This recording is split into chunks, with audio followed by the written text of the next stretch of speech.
My name's Joel Sherman. I'm with Evan Schwartzmiller, and this is the Invent Podcast. On this week's episode of the Invent Podcast, Evan and I talk about our personal experiences with coaches that played a huge role in shaping our work ethic. We talk about leadership and how their positions as coaches have taught us to lead by example. We close by talking about how manifesting your life and leading by example go hand in hand. We hope you guys enjoy. Thank you guys for joining us on this week's episode of the Invent Podcast. We hope you're having a great day.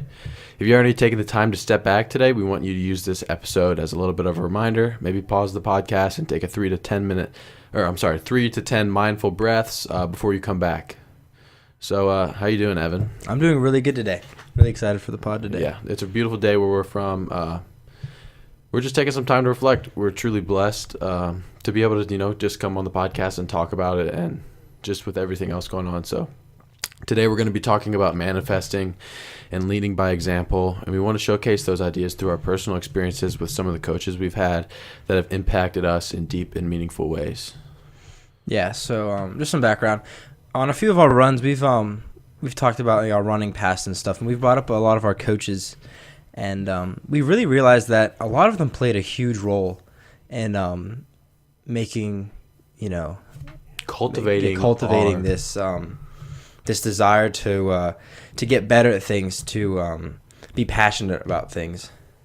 And yeah, like Evan said, we were on our run. We were talking about it, and in one of my writing classes this semester, I was writing a story, and one of my old coaches popped up, and through that writing, I realized how big of an impact he had on me.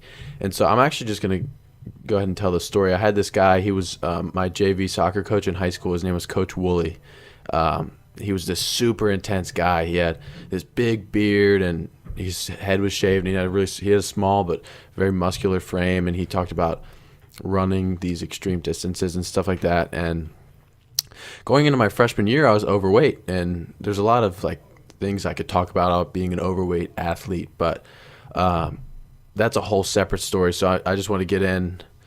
I remember one of the first things he asked me when I came up to him was, "Can you run 5 miles?" And I don't know if that was him just saying, because I was obviously overweight, but I was like, "What?" And he said, "Can you run 5 miles? I expect the players to come in with a certain amount of athletic and physical ability, so we could spend time developing your game knowledge and your skills on the field, hoping to create varsity players." And that kind of caught me off guard. And at the time, I'm sure I didn't really. That might have been offensive to me in a way, but he was just that kind of guy. He was straightforward and he was honest. And we had to do crazy workouts that first year. 5-mile Indian runs. We had to push sleds for whole practices. There was 20-minute full field sprints with planks in between them. It was super intense, and especially like I said, being overweight, it was very hard for me to get through. And just kind of being in that environment, it kind of pushed me to achieve. It pushed me to succeed. And even though I didn't see it at the time, and I can look back and reflect it now, the one thing that I took away from it was every single workout we did, Wooly would join us, and he would do it. And he would not only push sleds with my team of guys, but he'd push sleds with the other teams of guys for the whole time. And he would run every single mile that we had to run, and he would do every single sprint, and he would plank the same amount of times we did. And this was a 30-something-year-old man who didn't quite succeed as much as he wanted to as a high school athlete. And that was just super inspiring to see, because I think that one of the greatest and most authentic things you can do as a coach and as a person in power is to live the things that you talk about. And he was a perfect example of that. He lived exactly what he wanted us to be, and he did the workouts, and it showed in his character, and it made a huge impact on me. Yeah, I had a very similar experience to that. I've mentioned this before, but I ran cross country and track throughout high school, and we had a main coach. He was the main coach for both cross country and track. He was the fastest one on the team, and I think that's a really unique experience. I'm very glad I had that, where the coach was the most, if not one of the most athletic people on the team. That was a really weird experience. Doing 4 years of cross country, you've talked to other runners and stuff from different places around the state, and all of them had the same story, where their coach was someone who had been a runner in the past, maybe in high school and college, but had since stopped running or had stopped running intensely. So they still had a knowledge, but they weren't going the distance that they were telling their kids to run. But that wasn't the case for me. Our coach, he was extremely intense when it came to his running. He was a very good runner. And like Joel's coach, he told us to do a workout. He did it with us. He told us to do, a 10-mile run. He was doing 12 miles. Or even, I remember one day he told us to do a 10-mile run, and he went, I think it was close to like 15 miles he went that day with an assistant coach. And I think that's really powerful, that leading from the front mentality, having the ability to have that leadership role, but then also take on, what you're telling your players to do. I think that's really powerful. Yeah, you said that the leading from the front mentality, and I just think that's such an appropriate word, or I guess phrase, to describe the kind of thing that we're talking about here. That through all the workouts and the hours of sweat and hard work, like in my case, Wooly lived it with us. Like he did every single workout that we did. And looking back, like I said, it's one of the most inspiring things, and I didn't realize it until recently, but his dedication to being a coach has impacted me so much that's what I hope I can give to people, whether I coach or whatever I end up doing. I truly don't think that I could be where I am right now without his guidance along the way. And I think it's very funny that it has taken me so long to realize that. And it's kind of something that I'm looking back on, and something that, I'm just now appreciating. And luckily for me, I still have access to talk to him and go on runs with him and stuff like that. So like I can let him know those things, but I can't help but think like, what would happen if like I didn't have the ability to talk to him. I wonder how that would affect me now. But I think that's just he was such a great resource to me in regards to that, and the leading from the front mentality, and being able to be a leader and set a good example for people requires you to do all the work. It requires you to be there and do more than the people that you're leading. Yeah, having that position of power really puts you in the spotlight, and you have to take on that pressure. If you're willing, or if you're wanting to be able to lead people, you also have to take what comes with it, which is everyone's looking to you for an example. Everyone's looking to you to be, the leader that they want you to be. And you mentioned this just a few seconds ago, but on the time I was on the team, he was our coach. He was always an authority figure, and but looking back at it now, he was such an admirable character. Just how he carried himself and how he interacted with the team, it's really amazing. And I've really learned to appreciate that interaction I had with him. He was an amazing coach. Yeah, and I think like just for me, I can remember vividly a story where we were at a practice and everybody was goofing around and like playing around with each other, and you just hear him yell like, "Get on the line!" from however far he was. So everybody looks around and puts their hands up in the air and gets upset. We all get on the line. And I look down the line and I'm seeing all like my teammates, everybody's disappointed. And he just shouts the instructions. He's like, "We're going to run this 100-meter sprint. When you get to the other side, you're going to plank for the rest of the minute. And then after the minute's up, you're going to run back. And then you're going to do an air squat on this side. And we're going to do that 20 times. So it was a 20-minute workout. And I just remember him saying, "Go." And this was the time when I was overweight. And he would always set the slowest pace, so he would run at 20 seconds exactly, and you had to be in front of him. And I was cutting it very close every single time, and he was getting on me, like calling me out. And I just remember like I would drop down to the plank, and he would be right next to me, and I would like the sweat. I remember like sweat dripping into the dirt, and looking down the line and seeing people panting and like groaning, and I'd look over and Wooly's sitting right next to me smiling from ear to ear and like kind of taunting us in a way, saying like, "Only 19 more left, like we're good, like come on boys." And it was always like, "You did this to yourself." And that kind of showed not only him doing those workouts showed the importance of being dedicated to that leadership position, but he was setting the example for a good attitude towards it. He was like, "Only 19 more, like we got this." And it's kind of goes both ways in that regard. Like he was strict in that sense, like, "Oh, I will not allow you guys to horse around, but to come into practice with still keeping that good attitude. Yeah, I remember for cross country season, it was early in the season, so it was still very hot outside. It was one of those days, it was 95 degrees outside. It was very hot. It was very humid, if I remember correctly. And everyone was milling around before we started our run. We had stretched and everything, but there was a little bit of time in between when we stretched and when we actually started the run. And everyone was complaining about the heat. You know, people were, oh, it's too hot to run. It's too hot out here to be running. And Shirk, the coach's name is Coach Shirk. I'd failed to mention that. But he came over and he gathered everyone around. He's like, okay, listen, I know it's hot. We all have to deal with this. We're all out here. We're all being part of this team. We're all outside. And he said, he had heard this from another coach from a different part of the country, but he kind of adapted it for our team. He said, listen, it's hot out. I know that, we're not going to complain about it. He goes, you have the next 5 seconds to complain as much as you want. He goes, yeah, I'm count. Like we complain. Like everyone's complaining. He goes, that's it. That you're not complaining anymore the rest of the season about heat. And that was just a small thing he did that really stood out to me. He was able to bring the team together and say, listen, I know it's hot. This is uncomfortable, but you have to be able to get over it. And if he hadn't have done that, he could have turned a blind eye to that. Like, it wasn't affecting anything.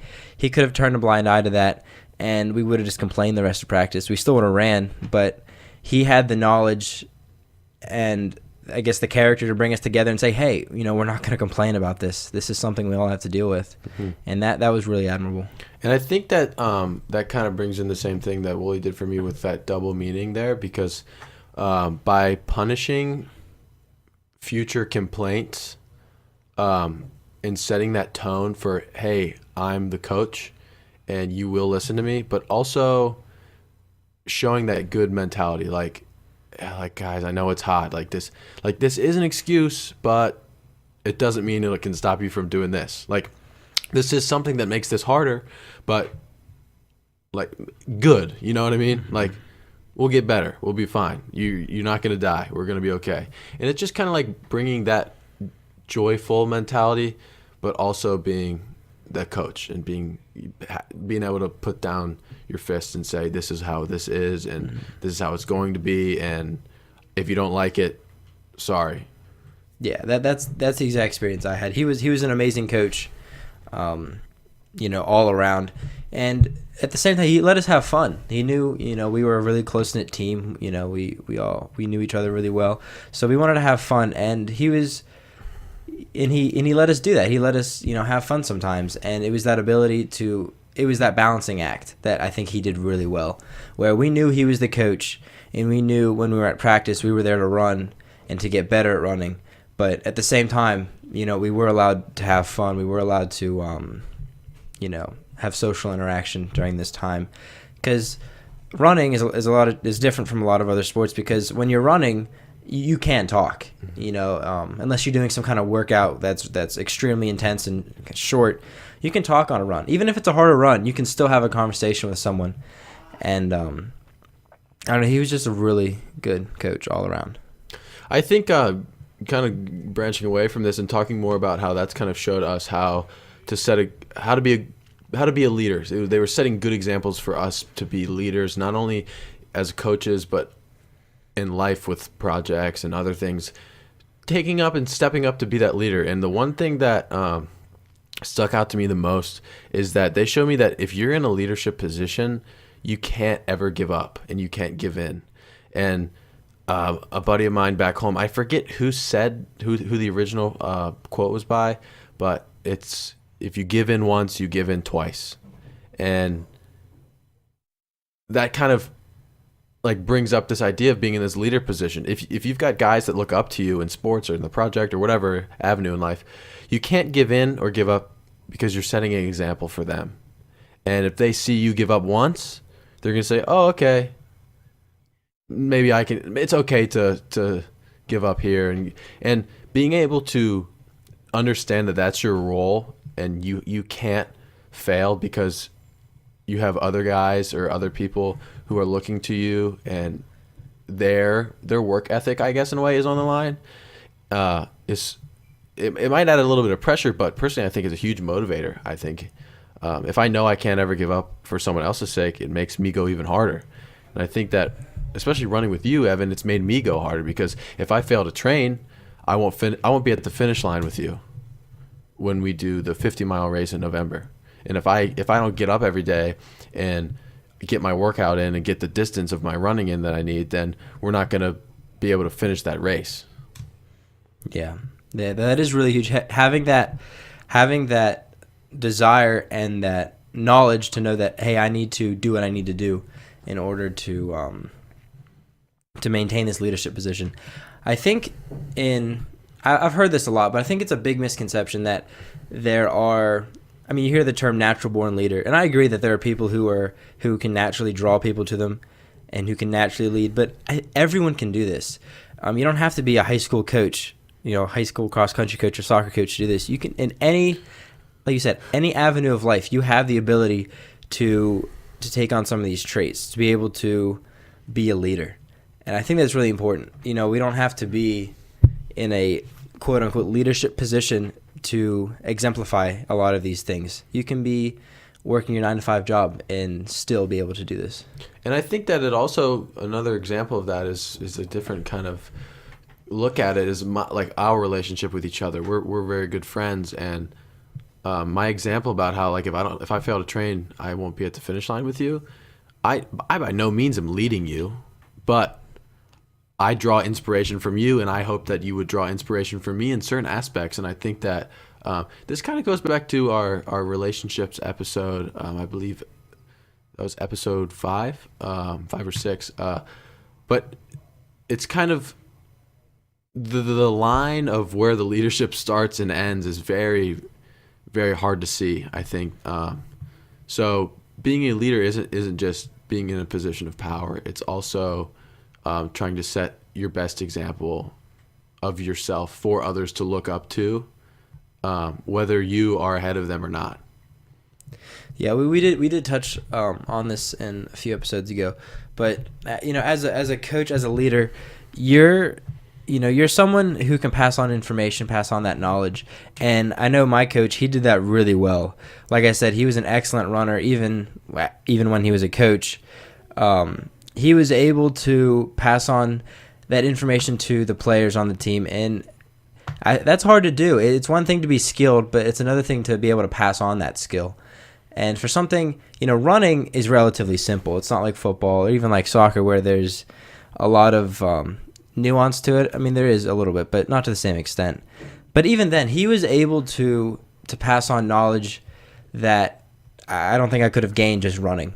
Even if I just run all 4 years, I don't think I would have learned as much if he hadn't been able to teach us some stuff. I think it's cool that you bring that up because I'm a communications major, and the one reason is because I'm a firm believer that it doesn't matter what is in your head, how brilliant you are, how creative you are, how motivating you are. If you don't understand how to communicate it, it won't ever get from your head into the real world. And I think that this kind of element of coaching is the same way. It doesn't matter how good of a player you are. It doesn't matter how good or bad of a player you are. If you don't have that knowledge and that ability to set a good example, you'll never be able to kind of take on that leadership position and inspire others in that way. Yeah, that is really important.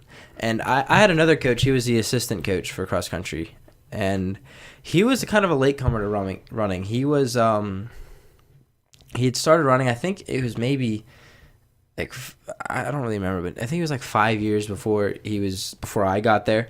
So compared to Coach Shirk, who had been running since high school, he was relatively new at it, and it was really important because he was able to coach us as someone who was also learning.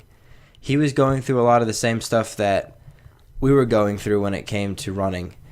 He told us stories about how he ran his first 5K, which is the cross country race, and he didn't do well at all, and it was kind of like a wake up call. And then to see him as my coach being someone who was running these super fast 5Ks, just a few years after, it's amazing, and it was inspiring to know that we can do that too. That here's someone who had just started running a few years earlier, but is now, one of the greatest runners in the area, It was really inspiring. I think that's a great point to start talking about this idea of manifesting and creating your own reality in a way. And I think these two ideas of manifesting and leading by example go hand in hand, because they require so much of the same type of focus. I think that being able to channel your energy as a leader requires a lot of thought and requires a lot of preparation, and that's kind of this whole idea of manifestation. Whatever you want to do, you can create, and it's just a matter of practice and thinking about it and allowing your actions to lead you towards that ultimate goal. Yeah, you said two things, like focus. I think that's huge when it comes to manifesting your ideas, to be able to bring things into the real world. You have to be able to focus. You have to be able to and you also said concentrate your energy. I think those are two really important things when it comes to manifesting, to be able to think of an idea or have a goal and then reach it. Focus. You're able to block out things that are a distraction, maybe things that keep you from accomplishing this, and then concentrating your energy, being able to put forth the effort needed to get this thing done. And if you can do both of those things, those are really simple in theory, doing both of those things. They're easy to say, but when it comes to actually doing them, there's a lot of hurdles you have to get over. But if you can do that, you're on a good path. And I think the reason why I put these two ideas in the same avenue is because, and I think you do too, because we both had similar coaching experiences their leadership inspired us to understand that we can create our reality. These coaches made sure that we knew that we could do anything that we wanted to, as long as we, like you said, focused and concentrated our energy. It kind of falls under this idea of essentialism, where you are eliminating anything that doesn't add any value to achieving what you want. Yeah, being able to have that not narrowness might not be the right word, but having that focus. And like you said, these two coaches that we're talking about, they are really good examples, and they both happen to be high school coaches for sports. But we said this earlier, I'm going to say it again, you don't have to be a high school coach to do this. These are things that you can do no matter what job you have, no matter what state in life you are. If you're a student, if you're in the military, you're in the workforce, it doesn't matter. You can apply these things, and you can be a better leader. You can be the person that people look up to, and you can be, people are inspired by you. You can do this. And I think it's been kind of a recent revelation for me that this is true, because for a long time I thought, you have to be like an expert, or you have to be super good at this sport for people to look up, to you, which is true in a lot of ways. But at the same time, if you're just a person who is able to like focus and concentrate, people will see that and they'll be inspired by that, and they'll say, hey, I can do that too. Hey, I can get over that too. So, and it's a thing that's like, oh my God, you have this thing that you wanted. You had a goal and you achieved it. How did you do that? Oh, I just focused on it and I put all my energy towards it that I had because I wanted to achieve it. And it's kind of like I keep saying, those things go very closely hand in hand, and people can look to that and say, wow, that encouraged me to do that myself. And for us, I think that there's a lot of elements of that in our lives. For me, I try to write every single day, and I really enjoy writing. And my dad has been starting to write this book recently, and he's got this idea for this book, and hopefully through time, and I'm seeing his perception of writing change as I talk to him about my writing practices, and I hope that like eventually it will evolve into his own, meaning that I'm trying to set this example for him, and he looks to me and says, oh, all you're doing is focusing on it and putting forth your energy towards it. I can do that. And exactly the same thing. They go very hand in hand. I'm taking on a leadership position by living it. And in a way, it's not even my goal to lead, but it's kind of like that secondhand I guess it creates a second result of my situation. By living the things that I want to live and setting goals and accomplishing them, I'm also leading by people looking at me and seeing me do all these things. Yeah, it's that leading from the front mentality, even if you're not doing it on purpose. I think, at least my coach, he was definitely doing that on purpose. In a lot of ways. A lot of it was he was training for himself, but a lot of it was probably he was thinking, if I'm out here running every day, they'll see me running every day, and they'll be able to know that they can do it. And a lot of times that's the case. Like you were just saying, a lot of the time you don't even know you're doing this. You don't even know you're a leader. But just by striving for your goals, being able to put forth the energy and the focus, you are being a leader, even if you don't know you are. And I think that's really important to understand that we can all do. Anyone can do this. And actually, this makes me think. I challenge any listener who has some of those people in their lives who lead them, and they might not even know it, to reach out in any way you can and let them know they're kind of an inspiration in a way. Just the other week, there was this girl who I went to high school with who I saw on Instagram. She had posted something about her lifestyle changes and her healthy living, and she lost all this weight. And I reached out to her and I was like, hey, like I've seen you go through this process, and like knowing you in high school and seeing how you've changed and who you are now, and like the things you're posting and how happy everything seems to be for you. Like it motivates me a lot and it inspires me. And I just want to let you know that you're doing a great thing, and just to keep it up. And I hope you're happy. Like, hey, maybe next time we can catch up and grab a coffee or something, and like do something like that. It makes you feel good and it makes them feel good. And it just kind of reinforces that person's efforts, I feel like. Because if somebody told me that I was inspiring them just by simply doing the things that I wanted to do, that would make me feel great. And I challenge anybody listening to reach out and do that. Yeah, definitely. Yeah, definitely having the, I guess it's humility in a way to say, hey, you're making a difference in my life. You're someone who I look up to. That's really important. And in a way that might even make the whole situation better. They might even give you tips. If they now know that you're looking up to them, maybe they'll give you some extra information, or they'll speak to you directly at some point. So yeah, that's a really important thing, to be able to say, hey, you are making a difference in my life. You are someone who is a big inspiration. That's very cool. I think that's a wonderful place to end. Like you said, we challenge you guys to reach out and contact those people that are making a difference in your life.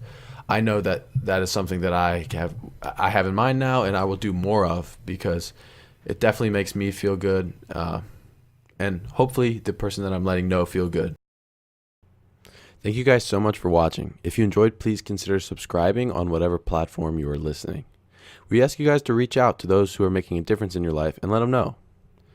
This week's end quote is by John Maxwell, an American author, speaker, and pastor. He said, "Leaders become great not because of their power, but because of their ability to empower others."